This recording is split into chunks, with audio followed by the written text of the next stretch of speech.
I excerpt Rudolph Valentino by Jean de Recville, published by Editions France Empire in 1978. I am reading a translation from the French, and I quote, "While in Paris in August of 1923, Rudy Valentino told a young journalist, Andre Daven, 'You should be in the movies.' Less than 1 year later, Rudy sends Andre an invitation, which is accepted. Daven leaves Paris and his young girlfriend, Yvonne Leger. Yvonne Leger, who stars as a singer and dancer at the infamous Parisian club the Moulin Rouge, and also works as a theatrical and cinema actress.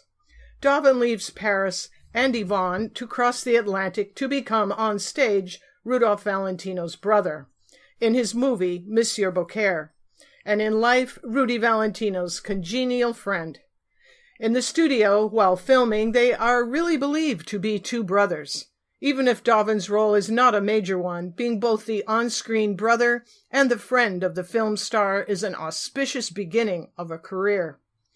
To his Parisian girlfriend, Yvonne Leger, Daven writes regularly and at length, on stationery with the letterhead of Ritz-Carlton Pictures Incorporated, 48th Street, and an imprint on the left, quote, "Office of Mr. Rudolph Valentino." Daven's letter is quoted by de Recville, quote, "I have only 2 scenes," writes Daven to Yvonne, "but it's a coincidence that these 2 scenes are one at the beginning and the other exactly at the end of the film. This requires that I be engaged for the duration of the entire film." This letter's excerpt ends. Jean de Recville continues, and I quote, "Because this was the process of filming then. The shooting was scheduled chronologically, or otherwise Daven would have appeared in his 2 scenes, one after the other, and would have been released quickly." Quote, "For most of my time," Andre writes on to his girlfriend Yvonne Leger, "I mingle with the crowd on the set because Rudy wants me to be in the studio, so I get the necessary experience for a role he says he has for me in another movie. I earn $60 a week, and Rudy gives me $50 more for working on his advertising. In total, therefore, I earn $110 a week. I hope I can save $70 a week. I have only $20 a week for my room rental, and with the rest I think I can suffice. Rudy does not want me to eat outside the studio commissary or elsewhere unless he is present, and I am also a driver of his car." End quote. De Recville says, "This proves that Rudy, with his generosity, endeavored to make Daven's stay in the United States as pleasant as possible." End quote. How did this remote, relatively unknown Frenchman, Andre Daven, who appeared in a minor role in one of Rudolph Valentino's films, come today to be known as Rudolph Valentino's greatest love, with one website referring to Daven as Valentino's wife? How did such rampant fiction come to be repeated everywhere online? And why are there blogs devoted to their alleged love affair? Why is there someone pretending to be Andre Daven, appearing here and there to comment in Facebook group discussions today? What is the fascination with this false and pervasive dross about Valentino? And why do people fear to publicly question the very premise? Today, we learn just who Andre Daven really was, what his relationship to Valentino was, and in fact, as confirmed by newly discovered documentation which we will share, and we will definitively prove what caused Daven's abrupt departure from New York City in June of 1924, and the severing of Natasha Rambova and Rudolph Valentino's sponsorship. We will dissect and dispel the trenchant lies which have been and still are being masqueraded as truth.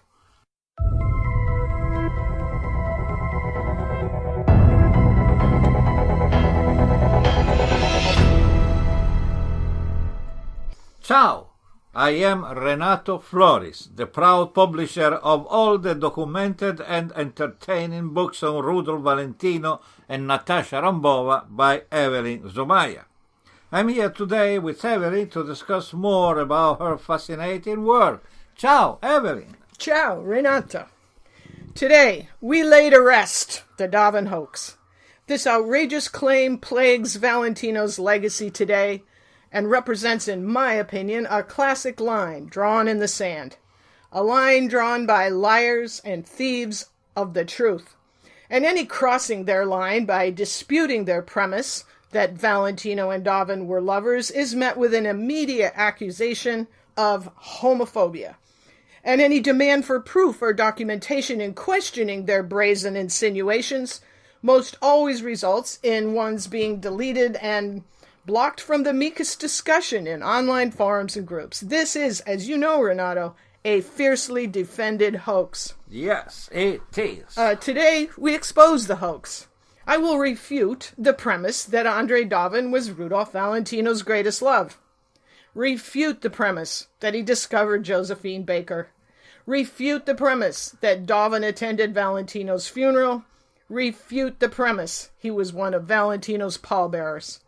I will present the case that this is a calculated hoax, spawned originally by the Valentino porn fiction writer, and now perpetuated by his intellectually dishonest followers. I will be referring to the Valentino porn fiction writer as this pseudonym because I do not want to have his name associated with mine or yours, Renato, or that of Rudolph Valentino for that matter any longer, because frankly he does not deserve to have mention. If anyone wants to know his identity, they can contact me through this podcast or through rudolphvalentino.org or affairsvalentino.com, and I will give them this information. So today I will explain why I allege the Andre Daven hoax is homophobic in origin, and on the eve of a brand new year, I will deliver this episode in the spirit of presenting Valentino's battered legacy with some fresh truth. And I will call for positive action to expose this false narrative and its accompanying vitriol, which should no longer have a place in the discussion of one Rudolph Valentino. In preparation for this important episode, I researched Andre Daven in French archives, and I contacted the Museum of Haarlem-Montmartre and also Nathalie Sergem, the Director of Multimedia Communication and Publication for the Theatre Champs-Élysées. She sent me some very interesting material about the official history of the theater and the history of Valentino Rambova's good friend who worked as the director of the Théâtre des Champs-Élysées from 1920 to 1925, Jacques Hebertot. Yes, she did. Very interesting.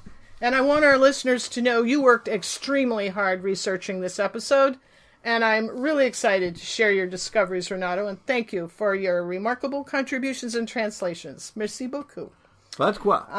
Before we get underway here, I will clarify that the letters Daven wrote to his girlfriend Yvonne Leger, which I excerpt to open this episode, were reproduced verbatim in Jean de Recville's book. She interviewed Yvonne in the last years of her life. So, onward.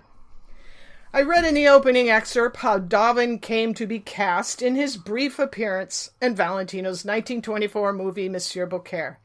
This came about as the result of an invitation from Natasha and Rudy Valentino, and I guess we begin this discussion today by saying there are a couple of different versions of how and where the Valentinos first met Andre Daven. At the time, in the summer of 1923, Daven was working as a freelance journalist in Paris and as an assistant to Jacques Hebertot, who was then the director of the Champs-Élysées Theatre, as you mentioned. One version has the Valentinos meeting Daven when he interviewed them during their visit to Paris in 1923. While another version is purported by the French journalist Michel Durand, who, and pardon my French, wrote in Marianne Grand Hebdomadaire Littéraire Illustre, the great illustrated literary weekly published on August 3, 1933, that Andre Daven met Mr. and Mrs. Valentino in an upscale bar in Paris called the Clown Foutit. This bar was located on the Rue Montaigne, close by the Hotel Plaza Athénée, where the Valentinos stayed when they were in Paris. Now, this seems feasible to me. It was in such bars, like the Clown Foutit, where Daven and other Parisian journalists cultivated their well-to-do contacts. Whether for an article they could sell by the inch to a newspaper or magazine, or for nothing more than social prestige, there was competition among the ranks of those local reporters. Conversely, celebrities in town exploited the hungry reporters by sauntering in for a few cocktails with a guarantee of garnering some fabulous press. Now, by all accounts, and I mean every single account which we found in our research, Andre Daven is described as having been an extremely handsome, dark-skinned young man of slight build who greatly resembled Rudolph Valentino. At the time, he was 23 years old, and as we mentioned, he was then living with his girlfriend, Yvonne Leger, who was 7 years older than he was. And by all accounts, Andre Daven is reported to have exuded the demeanor of a prince while decked out in a wardrobe demonstrating an admirably fastidious personal taste. So it is not surprising Natasha and Rudy would be charmed and comment immediately upon Daven's potential career in the movies. I'm sure they both also saw him as a perfect double for Rudy, and in this they recognized his value. I think it's relevant to place this into a broader perspective by mentioning that Daven was not the only French citizen Rudy gave a nod to professionally on that trip to France in 1923. His desire to establish a collaboration with French cinema was duly noted by the French press. According to Rudy and Natasha's friend, the French director René Clair, Rudy extended his famous hand not only to Andre Daven, but to other actors whom he also agreed to cast in Monsieur Beaucaire. I excerpt a letter written by René Clair, which is published in its entirety in Jean de Recville's book, Rudolph Valentino. René Clair writes, and I quote, "He, Rudolph Valentino, is the only one, to my knowledge, who tried to have a French film produced in America. This is a very recent matter, and I know well about this subject. Yet knowing the hostility towards France of the Germano-Anglican world of the Hollywood studios, and moreover of one of our supposed friends, we can only feel towards Rudolph Valentino true gratitude. Finally, he does not announce, like so many others, large work projects in France. He's the only one to really think about it. It is possible that in the future he will allow me to give you details on this point.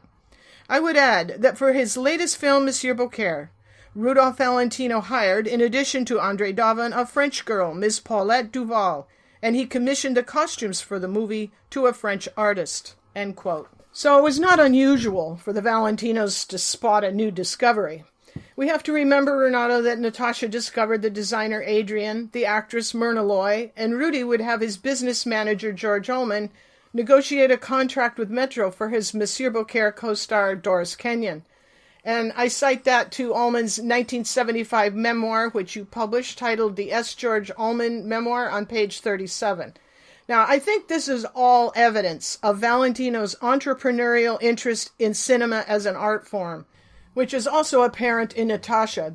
These two certainly recognize their power as talent scouts and mentors. In the nationally published serialized My Life by Rudolph Valentino, which was reissued after his death, Rudy explains why he selected someone like Daven to come to America and appear in movies.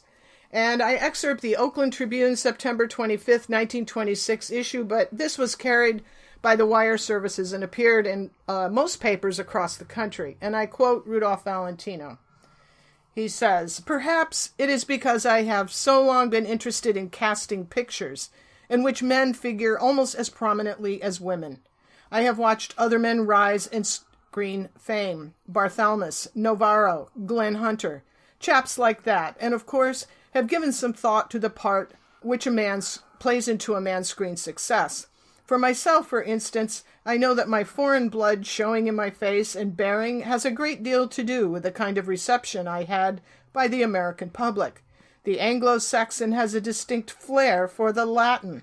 It is the call of the strangeness, the allure of the alien, the appeal of the unknown, the pique of interest in what we are not ourselves. Pondering over all of this has made me acute in the observation of my fellow men as well as my fellow women. Perhaps judging so many contests has been part of my training. I would make a fine casting director if I were not an actor, and if I did not have a wife with an even acuter and finer capability than mine in this particular field." End quote. Now, at the time of the Valentinos' visit to France in 1923, the Champs-Élysées Theatre was under the direction, as we said, of Jacques Hebertot. And by the way, I'm going to point out here that it was Hebertot who would meet Rudy and Natasha at the airport Le Bourget, and not Daven, which is alleged. And Jacques Hebertot, who would become a respected and close friend of both the Valentinos. Now, as much of the story takes place in the Champs-Élysées Theatre, a bit of lore. The theater was owned and founded by Swedish millionaire Rolf Desmarais in 1919. Who established the venue to profile his lover and partner, the famed actor and dancer Jean Bourlin. Now, by the fall of 1920, Jacques Hebertot assumed directorial management of the theater, and it was under his direction the theater came to be known for ambitious cultural productions, including ballet performances, art exhibitions, and stage productions. So logically, in his position, Jacques Hebertot would greet Rudy and Natasha, act as their host, and embrace them as artists of merit. Andre Daven was then, as I mentioned, working as Hebertot's assistant. And this is how Daven found himself, upon the Valentino's invitation, arriving in New York City on the ocean liner Aquitania on January 23rd, 1924. We have every reason to presume he was confident he would soon become a movie star like Rudolph Valentino. Manhattan awaited, and he envisioned all the trappings of Valentino's wild success for himself. Expensive everything, and a glamorous lifestyle of the rich and famous. As Jean de Recville observed, Andre Daven was granted an auspicious beginning in the American movie industry when Rudolph Valentino and Natasha Rambova agreed to act as his sponsors and mentors. I think the reality of Daven's lifestyle in New York was something less than he imagined. Sure was. Contrary to the false narrative of the hoaxsters, I would say that this was very true, Renato, yes. I just read in Andre Daven's letter, written to his girlfriend Yvonne Leger, that Rudy and Natasha were paying him $60 a week for his appearance in Monsieur Beaucaire, and an extra $50 a week to do clerical work generated by advertising. So $110 a week, even with the rate of exchange, was still not a millionaire's ransom in New York City at the time.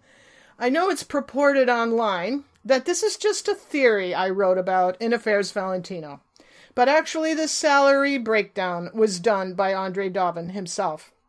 Now bear in mind, Renato, that Valentino paid his staff working in his home Falcon Lair in Los Angeles anywhere from $30 to $50 a week, with his handyman Lou Mahoney being paid $40 a week. I cite this to the court records I recovered in the California appeals case of Valentino's manager, George Ullman, taken from the court-ordered Baskerville audit of the Falcon Lair expenses under the heading of Salaries, February 1926. So, for example, Rudy paid his Los Angeles secretary and clerical assistant, Raymond Fager, $60 a week, and his New York secretary, Estelle Dick, $40 a week. Andre Daven was paid a staff's salary, with only slightly more financial prestige than the secretary or the handyman. Is this how Rudolph Valentino would have financially compensated his great love? I don't think so. It is well documented Andre Daven had expensive taste in clothing and was accustomed to frequenting the swankiest bars and nightclubs in Paris to hobnob with the elite. He needed to secure substantial funding for such a New York City lifestyle to supplement his $110 a week paycheck from Valentino and Rambova. And this brings us to the reason Daven left New York.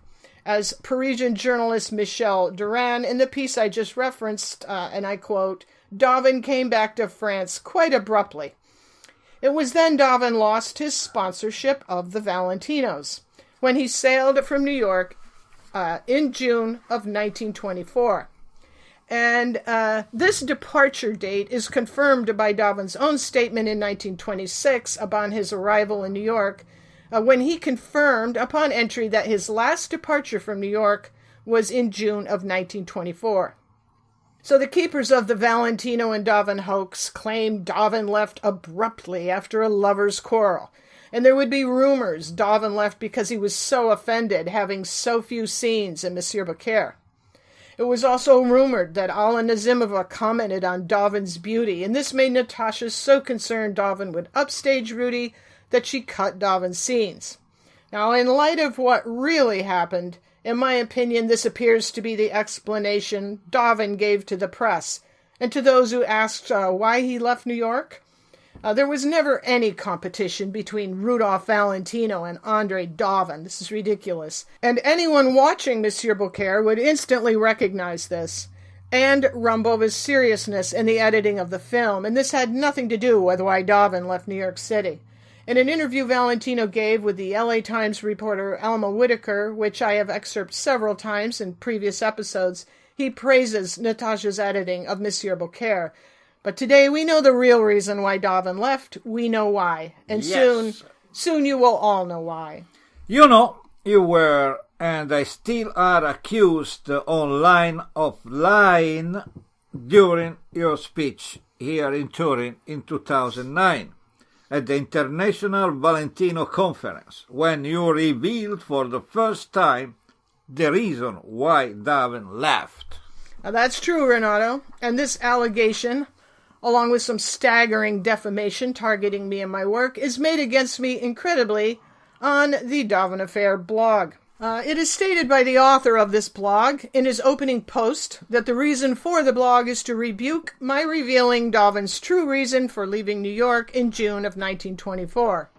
Now, in this revelation, I referenced the 1975 memoir of Valentino's trusted business manager and close friend George Ullman, who wrote on page 24 of the S. George Ullman memoir, and I quote, "In Paris, the Valentinos were interviewed by a reporter, who in general really resembled Rudy. They were so enthused over their discovery that they persuaded this young man to accompany them to New York, at their expense, of course, and had him as a guest in their Park Avenue apartment. Rudy actually insisted that Andre Daven be given a small part in the Monsieur Beaucaire picture, but without any training or ability, his screen debut didn't develop. But what did develop was that Daven ran up large bills for dental work and purchases and even borrowed $500 from their friends. All of this came to light after Andre suddenly decided to return to Paris without more than a perfunctory farewell to Rudy and Natasha. Later I sent him a statement of his indebtedness to Rudy, but his reply, written in French, was to the effect that Rudy had interrupted his newspaper career and that he held him responsible for his time lost. This is just one other example of how the manner in which Rudy and Natasha spent their money on a whim." End quote. Now, I add that I cited this source at the time I delivered my speech. This was not surmise or a theory, but a direct quote from the man who was there when Daven left, who paid Valentino's bills and ran his professional life at the time, George Ullman. Ullman knew about this situation and revealed the details only in 1975, when as an elderly gentleman he wrote a memoir of his life and times with Rudolph Valentino. I think as we learned much more about Daven's departure recently, we understood why it was not mentioned until Ullman finally told the details of the story in 1975. This was something Valentino did not make public, but more about that side of the sad tale in a bit here. So to the author of the Daven Affair blog, I stand by my source, George Ullman, in saying Andre Daven was not a great love, but Valentino's understudy, who borrowed money from his friends without his benefactor's knowledge, and then had a complete restoration of his teeth with the Valentino's dentist, and left New York City abruptly, without the meekest thank you or goodbye. This is what happened, and it is not by any stretch of the imagination the narrative of a great love affair. Later in this episode, we will reveal another source of documentation about this. Yes, we will. From someone who supports exactly what Ullman wrote. We will. But there are, as you know, Renato, other cobbled-together points in the Daven hoaxsters' arsenal, falsehoods, which they perpetuate and work into their unsourced narrative. I feel these main points and the perpetrators of them need to be exposed. Who are these perpetrators so deeply obsessed with Andre Daven being someone he was not and doing things he did not do? Of course, the most notorious and loudest voice in this campaign is the person I refer to as the Valentino porn fiction writer, the godfather and architect of the grand hoax itself, and one who, in my opinion, bears nearly 99% of the blame for this travesty of outright inaccuracies and lies. Now, in the porn fiction writer's Valentino biography, published in 1999, he shamelessly emphasizes his theme of Daven as being the great love of Valentino, and contributes to his frenzy of unsighted fabrication by claiming that he has some secret and unavailable proof that nearly every single man in Rudolph Valentino's life was his gay lover. From his handyman Lou Mahoney, to his manager George Ullman, to his godfather Frank Manillo, to all of his male friends, every last one, and to even movie censorship czar Will Hayes. Now, in his zeal to sell the Valentino and Daven affair, the fiction writer mistakenly labels a photograph of Valentino's brother Alberto in his book as, quote, Andre Daven, Rudolph Valentino's greatest love. Now, the porn fiction writer built the Daven hoax by flooding the internet with the lies and fantasy woven together with some facts to give it the impression it was truth. The catchphrase began to appear everywhere online. Now, over the years, his followers have picked up the torch to carry his work into a more troubling reality, with blogs such as the Daven affair appearing. Now, I add that it is my opinion that the author of the Daven affair blog is someone who is currently a moderator on a Facebook forum titled Mad About the Boy, who also writes a monthly blog full of conjecture, innuendo, and unsourced gossip titled His Fame Still Lives. Now, in their campaign to have Daven Valentino's greatest love, they focus on several main points, and I'm going to refer to these main points as the hunting trip, Josephine Baker, and the pallbearer. Now, in regards to the hunting trip, I will say first of all that contrary to what is posted on the Daven Affair blog, I did not dispute the hunting trip existed, and on page 234 of Affairs Valentino, I mentioned Valentino and Daven going on the hunting trip.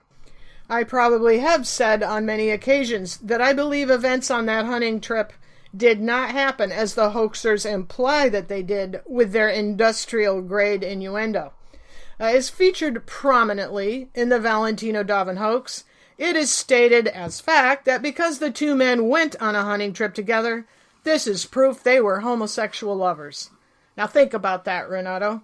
A choice of sporting activity and enjoying said activity with a friend can be cited as definitive evidence of one's sexual orientation. Ridiculous.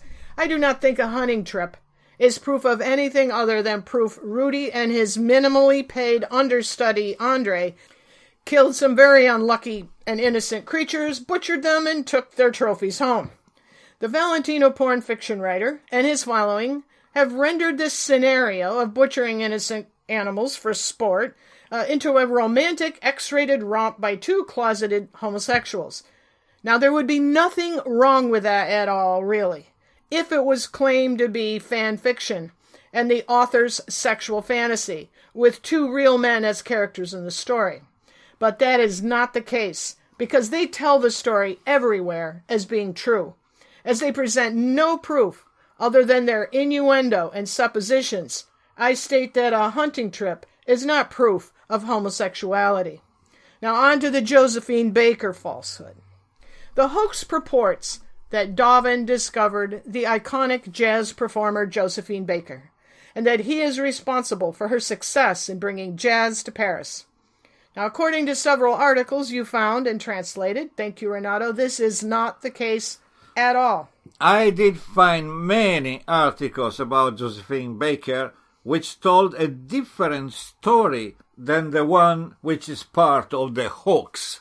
Now, the Valentino porn fiction writer claims Daven discovered Baker in a Harlem nightclub during his 1924 stay in New York City, and that he took her and a troupe of 30 other African-American performers from New York at his own expense back to Paris with him when he returned so abruptly that June. This is false. Fiction writer goes on to claim this proves Daven was fabulously wealthy, and that the account of Rudy paying Daven $50 a week for clerical work is just a false theory. Now, as I stated before, this is not a theory, but something Daven wrote to his girlfriend Yvonne Leger. And if Daven had incredibly returned then in June of 1924, as the fiction writer claims, with 30 other people, he would have had to support them for about a year and a half, because Baker's show did not open until October 2nd of 1925. And according to the site of the Museum of Harlem in Montmartre, it all came about in a very different way. It was Caroline Dudley Reagan, an entrepreneur who was in Paris at the time, who discovered Josephine Baker in Harlem, as well as the dance troupe, and it was she who brought them all to Paris. She spent the summer of 1925 organizing the dance troupe and their move to France. Now, Andre Daven's involvement in the Josephine Baker story actually goes like this. Jacques Hebertot left the Theatre Champs-Élysées in January of 1925, and the Swedish owner Rolf Desmarais appointed Andre Daven as artistic director, with Desmarais holding the actual title of director of the Champs-Élysées Theatre. The theatre was then converted to a music hall, a rather vaudeville venue, and it was suffering financial duress. So when Caroline Dudley Reagan proposed to Andre Daven that she organize an act comprised entirely of back performers, he agreed it might be a good idea. Now, upon his agreement, she returned to New York City, where she set to work producing the show, which would launch the career of Josephine Baker. So no, Andre Daven did not pay to bring 31 dancers from New York. He was then in Paris, when this show was being organized by Caroline Reagan. And I found it fascinating that Josephine Baker became the star of the show called La Revue Negre because of an artist who created the poster for the opening night. The artist singled out Baker for the iconic poster. Now, as to the importance the Valentino porn fiction writer and the author of the Daven Affair blog place on Daven being a director of the theater and discovering Baker, this is curious because you, Renato, wrote to the official historian of the theater, and there's no mention of Daven in either the official history of Jacques Hebertot or of the theater. Yet we find even Daven telling the press he was the director for several years forward. And in responding to the hoax narrative, which gives Andre Daven total credit for the choreography of Baker's famous routines, I cite an article posted on the website plairsdujazz.fr, which reveals this is not true. And I quote, Caroline Dudley spent the summer of 1925 in New York, organizing the dance troupe and details of the show, to be produced under the scenographic authority of Louis Douglas, African-American dancer and choreographer who performed regularly in Paris since 1903. But their collaboration faced problems when Rolf Desmarais and Andre Daven, artistic director of the theater's Champs-Élysées, attended rehearsals of the dance troupe, which arrived on September 22nd, just 4 days before the preview and 10 days before the premiere. Daven felt the show was not black enough for the Parisian public, not Parisian enough, in short. On the one hand, he felt the star of the show, Maud de Forest, exhibited little taste and appeared below the standard they expected for a French show. She was too fat compared to feminine standards of the Parisian music hall, less a dancer than a singer, and which was worst, she was a singer of the blues. These properties, which correspond to a niche in vogue in New York in the 1920s, had no appeal in Paris. Daven found the collective female choreographies of the Harlem dance troupe too prudish, that is to say, too American, and also insufficiently French, remembering the Parisian music hall emphasizes eroticism, and insufficiently black, parentheses, French colonial curiosity for black female bodies having essentially been based upon their nudity, end quote. Now, the dancers, as I read, arrived in Paris so close to the scheduled premiere that when Daven first saw the show, he panicked. It was not at all what he expected. So he recruited Jacques Charles, a director and choreographer from the Moulin Rouge, who rushed to the Champs-Élysées Theatre to see what could be done. Now, Jacques Charles recollects about rescuing Andre Daven in the Parisian literary weekly Candide on June 16, 1932, and I excerpt a few of his interesting comments about this, and I quote, Andre Daven came to call me for help. He hired a group of African Americans without seeing them on the sole recommendation of an impresario who proposed a review to him. However, the troupe had arrived from New York to begin in only 2 days, and the first rehearsal of the so-called review was a complete collapse for Daven and Rolf de Marais. Quote, they tap for 2 hours, and it's all going to the dogs. Only you, Daven added, can get us out of here. No matter how hard I worked, my contract with the Moulin Rouge forbade me to collaborate outside. But Daven was so convincing I put on my overcoat and followed him to the theater. You must save us. Do whatever you need to do. There's no question of that, I said. I do not know if we can do something in only 48 hours with what you have in this troupe. I will first see what they do, and then I'll tell you if you can announce your black show or terminate their contract. On the stage, I found ladies and gentlemen of color with sad faces, because they realized the managers Andre Daven and Rolf de Marais' rejection of their talents. By chance, the lead dancer was Louis Douglas, whom I know well. I explained the situation to him. 2 alternatives for you, I said. Do the show's premiere or take the boat home. You choose. I ask you all the most absolute obedience. It is your only chance.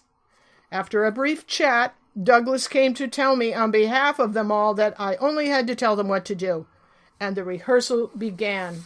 Jacques Charles writes on about the changes he made to the show, specific changes, and then he ends with this, and I quote, Josephine Baker indignantly rejected my suggestions for a number in which she and Joe Alex, almost naked, would dance a savage dance. Half shimmy, half poi-poi, a Hawaiian and South African cocktail with a pinch of New Zealanders. In vain, I left it to dancer Joe Alex to convince her. When I returned, Josephine Baker was in tears and shouting that she wanted to take the boat home to New York. Jacques Charles closes his recollection by saying, and I quote, I am still waiting for a simple letter of thanks. Theater directors quickly become oblivious when they stop being worried, end quote. So there we have it. It is really, really so racist to read about this and so misogynistic. But as you pointed out, at the time France still had colonies in Africa. Now granted, Josephine Baker went on to incredible success, but how tragic for the dance troupe as they arrived in Paris with their song and dance ready to go, only to be told that the women had to take off their shirts, expose their breasts, and dance like the European white man's perception of African Americans as savages. No wonder Josephine Baker was sobbing and ready to go home to Harlem. It's horrible. Now, we move on to the hoaxster's point that Daven was a lovesick and grieving pallbearer, an honorary pallbearer, at Valentino's funeral in August of 1926. This is another key point for the Valentino porn fiction writer and the author of the Daven Affair blog. They want to prove that Andre Daven returned to New York in August of 1926 to attend Valentino's funeral and act as pallbearer. So we set out to see what we could find out about that. In researching Andre Daven's port of entry and departure documents, we proved Daven was not in America during the summer of 1926. Not at all. Andre Daven was not a pallbearer, and the gentleman they have erroneously identified as Daven is actually Michael Romano, Assistant State Attorney of Illinois, who is standing between Douglas Fairbanks and Rudolph Valentino's godfather, the great Italian gentleman Frank Manillo. And we cite this to the New York Daily News, August 30th, 1926, and also cite to the same publication on the 31st. Michael Romano was a friend of Valentino's who also organized the great memorial for him in Chicago. But while researching Daven's comings and goings during the summer of 1926, we also learned that 6 months earlier, around the end of January 1926, Daven was working a new angle, exploiting those Hollywood connections he made through the Valentinos. It's painfully obvious neither Rudy or Natasha made any public statement about Daven's ripping them off, because by 1926, Daven is able to appear as a French press agent for stars such as the Talmadge sisters and Gloria Swanson. One has to think how brazen this was under the circumstances of his leaving in June of 1924. And I think he was taking advantage of Valentino and Ullman's silence to embark on a new career. And furthermore, you found that at that time, when the hoaxsters have Daven grief-stricken in New York at Valentino's funeral in August of 1926, Daven was in fact in Paris, embroiled in a messy breakup from his girlfriend Yvonne Leger. For in January of 1926, they broke up, resulting in a lengthy lawsuit, which was covered in the news. And yes, Daven's lawsuit with Yvonne had to do with another great deal of money needing to be paid. So considering the circumstances of how Daven left Valentino's sponsorship, the details of his lawsuit with Yvonne Leger are pretty juicy and tell us more about just who Daven was. He left New York and his benefactors holding a debt which he incurred, and by 1926, he was being sued by a French furniture designer at the Maison Martin in Paris, the owner of this establishment being Natasha Rambova's favorite designer, Paul Poiret. And more about this lawsuit in just a minute. Because we also learned that Daven returned to New York City for 2 weeks, the beginning of February 1926. At that time, Valentino was not in town. He arrived with his brother Alberto and his family on the Leviathan, which you discovered actually stopped in Le Havre, France, on its way to New York. But by February 2nd, Valentino and family were on a westbound train heading home to California. So Daven garnered a little bit of press upon his arrival with the nationally carried piece with a photo of him, which reads, "Best-looking man in Europe arrives for visiting in U.S." New York, February 2nd, Andre Daven, director of the Théâtre des Champs-Élysées of Paris, known as the best-looking man in Europe, has arrived in the USA.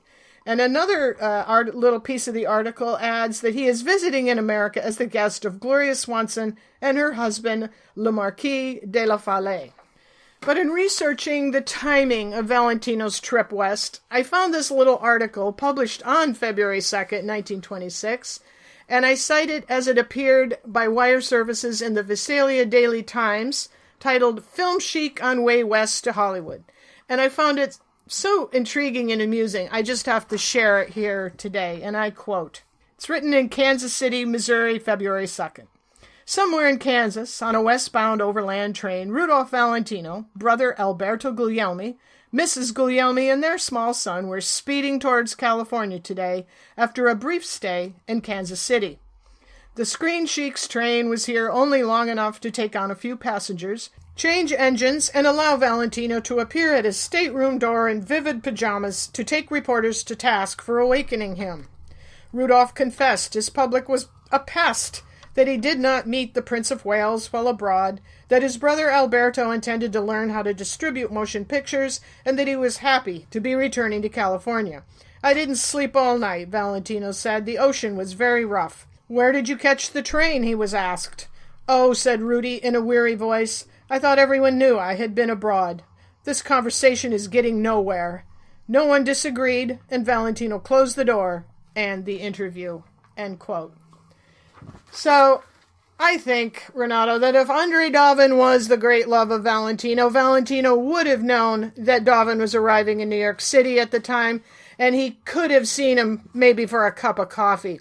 Would they not have traveled together? Would Valentino not have seen him when the Leviathan stopped in Le Havre? We've found nothing to say they ever met again after June of 1924, and I believe they did not. And as you found out, by the time Daven arrives, as the guest of his new client, Gloria Swanson, life was then seriously complicating for Mr. Andre Daven. Yes, that lawsuit with Yvonne and the Maison Martin was covered by the Parisian press, so there is a lot of reportage about that. Yes, there was, such as in Le Petit Parisien and Candide. The titles of the coverage being sentiments such as "When Love Dies" or "The Danger of Not Knowing How to Hate" and "The Liquidation of Love." Now, the coverage reads like a soap opera, And it so vividly reveals more about who Andre Daven was that I have to share the story. And it goes like this. As we know, Andre and Yvonne were lovers and lived together, sharing a household in Paris. They began dating sometime around 1922 and broke up in January of 1926. They had no children, but according to court reports, they shared a dog, and they also shared the financial management of their household. Yvonne, as I mentioned, was 7 years older than Andre, and would claim in court that when she met him, he was broke and working as a gigolo, and that it was she who financed their home and supported him. They both had expensive tastes, and their home, of course, was finally appointed. Now on to the breakup. Yvonne moved out and into a new apartment on the Rue Magellan, and Andre refused to let her take their commonly owned furniture. Somewhat remorseful, he agreed to pay for a year of her rent and agreed to assist her in furnishing her new apartment. They were off to Paul Poiret's Maison Martin, where they placed an order for some 45,000 francs worth of fabulous chic furniture with all the trappings, lamps, carpets, throw pillows, everything. When the bill came due in the summer of 1926, Andre had just returned from a trek to Africa where he was bitten by a tsetse fly, infecting him with a debilitating sleeping sickness. He slept for most of the summer of 1926 and would contract pneumonia, which further complicated his recovery. Now, meanwhile, Yvonne telephoned Daven's office in Paris, and his secretary agreed to write a note to the furniture designers, assuring them Andre would soon be awake and pay the 44,860 franc invoice. Now, when Andre did wake up, he was livid and said he had no intention of paying for that huge order, sounding to me, Renato, reminiscent of his telling Valentino he owed him the money for his time lost. Daven and Yvonne fought. Things turned ugly. Both retrained lawyers to set in for the long haul, which it sure turned out to be. Andre's lawyer arguing he had only given Yvonne advice in her selections of the furniture, and Yvonne saying, no, he bought it all for her. Now, Daven even argued that he gave Yvonne a ring worth 120,000 francs. She argued back she never saw such a ring, and so it went until 1932, 6 years of this. Daven fought not to pay for Yvonne's furniture. The case ground its way through all 8 levels of jurisdiction in Paris, with the court ordering both Yvonne and Andre to pay Paul Poiret's House of Design 44,860 francs. So meanwhile, while this was all happening, Andre had fallen in love with Daniela Parola, another beautiful performer at the Champs-Élysées Theatre. And by the time he was embroiled in court with Yvonne, waking up from his tsetse fly slumber, he was already in bed with Daniela Parola, who was barely of legal age, as she was born in 1905 and 13 years younger than Yvonne Leger, and obviously very much in love with the young beauty, because they would marry on June 21st, 1927, with Rolf Desmarais as their best man, and Andre and Daniela would live together the rest of their very long lives. Now, interestingly, we found out that Daniela Parola, as reported in Le Gallois on May 14, 1926, she appeared as a supportive performer in a show titled The Paris Review, starring Yvonne Leger. So while the Valentino porn fiction writer and the author of the Daven Affair blog have Andre in New York as Rudolph Valentino's pallbearer, he was actually in Paris, sleeping his way through a tsetse fly bite, while embroiled in a messy lawsuit with his ex-girlfriend Yvonne Leger, and while beginning his love affair with Daniela Parola. Who was the actual greatest love of Valentino? Natasha Rambova, of course. And for Andre Daven, it was obviously his wife, Daniela Parola. And do you know why Jean de Recville did not address the claim, the hoax, that Daven was Valentino's lover in her book in 1978? Because the Valentino porn fiction writer had not written a single book by then, and he had just not thought it up yet. In reality, previous to the creation of this grandiose hoax, as you learned, Renato, Daven has little mention in the histories of Jacques Hebertot, the Theatre Champs-Élysées, or in Josephine Baker's Life and Her Discovery. In Jacques Hébertau's official history. Hébertau is granted the title of director during his tenure. During Andre Daven's tenure, the director is cited as Rolf Desmarais. Daven has no mention at all, zero mention in this history. Daven gets few mentions in the bio of Josephine Baker by her adopted son, and he is not credited as having discovered her on any of Baker's fan websites. I found one article I want you to share because it is well-written commentary on Daven, and I found it interesting and amusing. Yes, Renato. This is an article which you translated, which I have been referencing in this episode by Michel Duran. It appeared in August of 1933 in the French Great Illustrated Literary Weekly, and it provides a glimpse into Daven's future activities. So I will read it, and I quote. The title is Andre L. Daven. The French cinema has its faithful yet obscure servants. It is good from time to mention them to the admiration and gratitude of the crowd. Today I want to ensure the French audience knows one of the most ignored yet obstinate personalities, but whose work tends to give the French cinema the place which it is due, that is to say, the foremost position. This is Mr. Andre L. Daven. You do not know him? Naturally you do not. We know of our glories only when they have passed. We reward them only when they are ancient. I do not want him to suffer the same injustice. A. L. Daven is a pretty dark-skinned boy, small in stature with black eyes. He is perfectly elegant with a reserved politeness. His hands are strong and broad, which is surprising for one with such refinement. I knew him more than 10 years ago.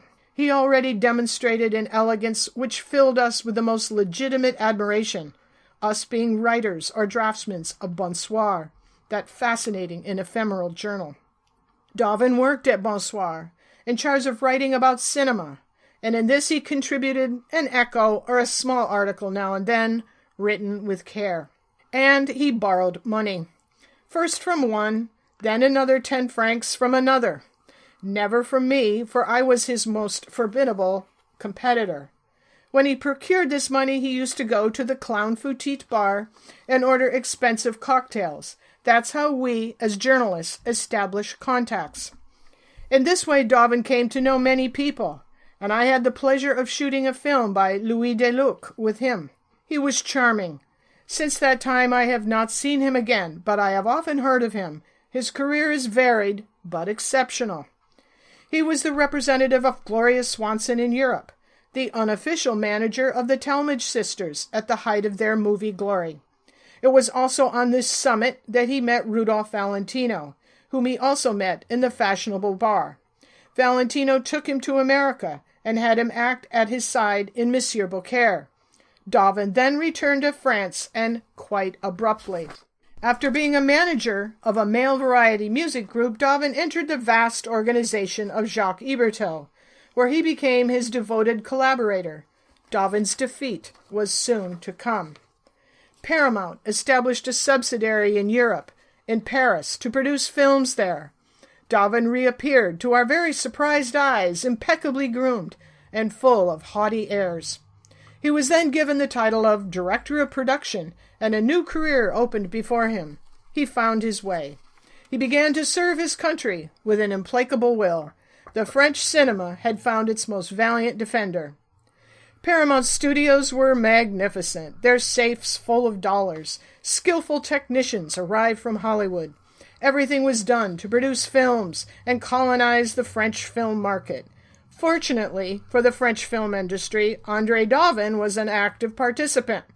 During the 2 years Daven was employed by Paramount Studios, he produced nothing but flops, absurd comedies, hilarious dramas, tear-jerking comics. Under his production, we never saw money more effectively squandered, better efforts completely annihilated. When he gave up, he left quietly, with his momentum spent. 18 months after his quiet departure, Paramount France was declared a complete failure.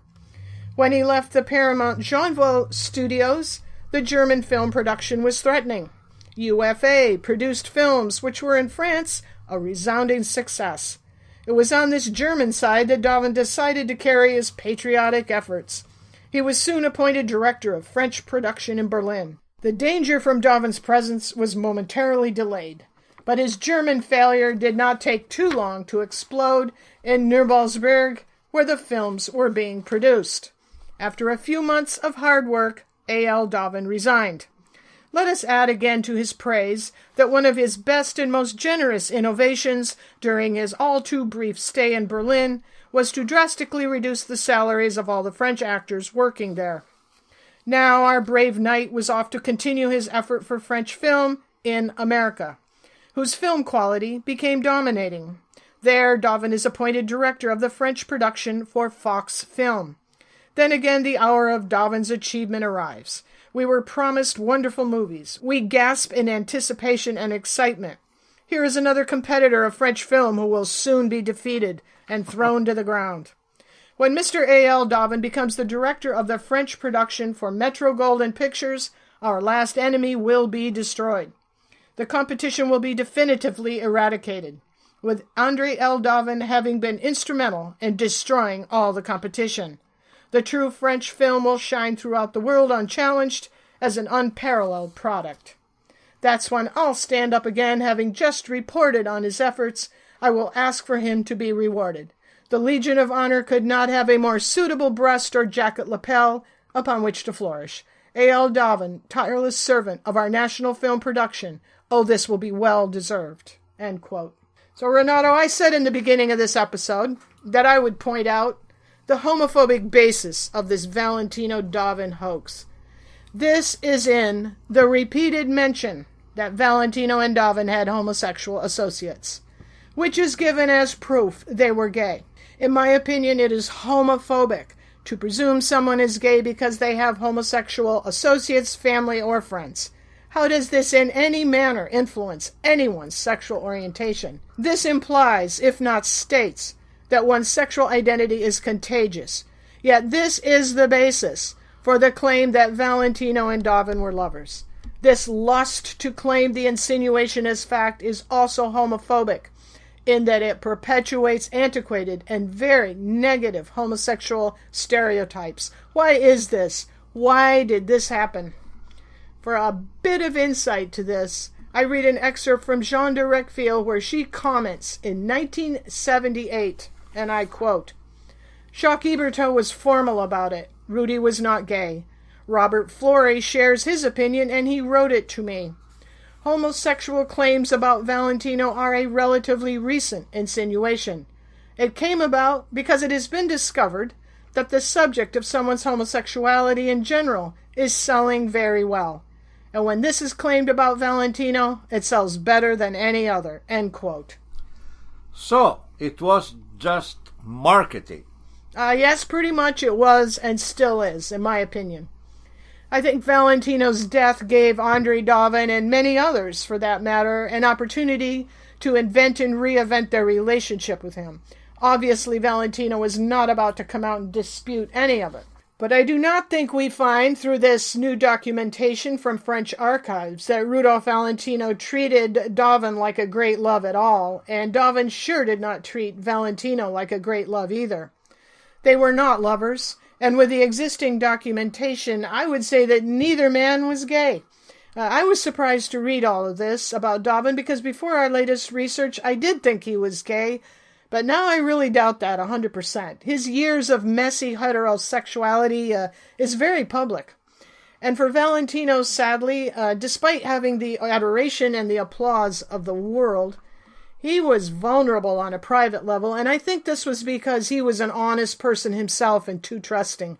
Ullman points out the Daven truth to demonstrate how extravagant both Rudy and Natasha were at the time. And here in closing today, Renato, as promised, we have a second authoritative source confirming just what happened between Andre Daven and Rudolph Valentino.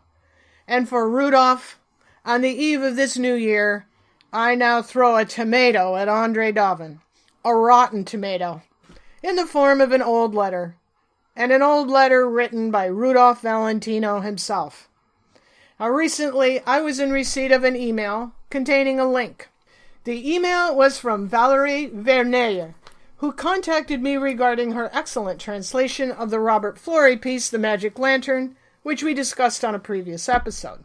Madame Vernet sent me a link to a sale in the catalog of the auction house in Paris, dated March 31st, 2006, from a Drouillot Richelieu appraisals of a letter written by Rudolph Valentino to Jacques Hebertot. The auction was comprised of a lot of Hebertot's personal letters. The letter for sale was transcribed in part within the description section of the auction catalog. The letter was written in New York, July 4th, 1924. And I quote the auction house description. Quote, he, Valentino, thanks him, Hebertot, quote, for the always loyal and generous way with which you defended me against the quite nasty slanders in that Cine magazine and Commedia made towards me. Then he, Valentino, talks at length about their friend Andre Daven, whom he took under his wing in New York. Quote, it seems that I think it is my duty, knowing the sincere affection you have for the boy, to let you know the very dishonest way that he has thanked me for all that I did for him and tried to do for him. End quote. Valentino gave him numerous clothes, paid for his voyage, paid him a salary, set him up in a good hotel, got him, quote, hired by Paramount to play the role of my brother in Monsieur Beaucaire, etc. Then Valentino advised him. He got him a job as, quote, publicity man for Paramount in Paris. He'd paid for his return in advance. He learns now that he borrowed and tried to borrow money from many of his friends to whom he had introduced him. Quote, he owes me nearly 35,000 francs, which I consider lost. What hurts me most is not the money, but the ingratitude and hypocrisy with which he has acted towards me. End quote. Now I'm going to read that last sentence again for the benefit of the Valentino porn fiction writer and the author of the Daven Affair. Valentino writes Hebertot saying, he, Daven, owes me nearly 35,000 francs, which I consider lost. What hurts me most is not the money, but the ingratitude and hypocrisy with which he has acted towards me. End quote. Now, we consulted with Marco, see, my friend in Paris, great friend, who researched and calculated the exchange rate, and today this would be $29,400 US. How almost laughable the hoaxer's absurd claims are now.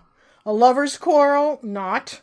A kerfluffle over a deleted scene and Natasha's jealousy? Not.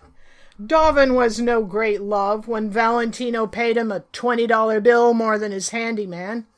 Not a great love when Daven exploited Valentino's generosity by ripping him off to the horrendous amount of 35,000 francs. And what if Valentino had not died? How would Andre Daven's Hollywood career as a producer have gone then? The rather brazen self-promotion by Daven after Valentino's death was also recorded, as we heard in the Michel Durand article. He went on to parlay his Hollywood contacts into work as a French producer for American and German companies. Hardly a great love, but as Rudolph Valentino called Daven, ungrateful and hypocritical. Now, one thought you mentioned to me several times, Renato, as we organized this episode. These appalling lies about Daven and Valentino are being alleged to be truth by intellectually dishonest people, two people who love Valentino. The author of the Daven Affair blog expands on the fiction writer's travesty, which he began in 1999, and with an even more calamitous effect on Valentino and Daven's actual truth. And until definitive proof is presented, it is my opinion, after over 20 years researching Valentino's history, that Valentino and Daven were not lovers, and both men, according to all the existing first-hand testimony and documentation we have discovered, lived their lives as heterosexuals. I think Andre Dobbin was an extremely sharp and clever man whose good looks opened many doors for him, and he seized all advantages in his personal situations, which ultimately revealed him to be a man of questionable moral fiber. I think he demonstrates a cavalier attitude in inflicting debt on friends who trusted him. And as we just heard from Valentino himself, Daven played him for a great deal of cash, and royally so. That is a fact. It's not a theory, but a documented fact. How humiliating this must have been for Valentino. Today, in closing, I want to ring out 2019 by heaving this ridiculously contrived hoax to the wind forever, and ring in the new year, 2020, with Rudolph Valentino finally having his own say about this. Now, we made a video with many great images and documents, which we've mentioned in this podcast episode, and you can link to that video in the caption of this episode. It is posted on our Rudolpho Valentino YouTube channel. I hope you find it fascinating and entertaining, and we will be making all of these articles in French and English available very soon. I wish all of our supporters and friends a very happy new year, and thank you all, as always, for your so welcome and diligent contributions. And I do not say that lightly. A special thank you to Valérie Vernier and Marco Bena in Paris for their contributions to this episode. Yes, thank you all. I want to again say that all of our books are available on Amazon, and please enjoy them all, because we are so eager to share our discoveries and stories. And for today, I say, as the usual, Fiat Justitia, Ruat Caelum. And for the good guys, a happy and an intellectually honest new year. Buon anno nuovo e arrivederci!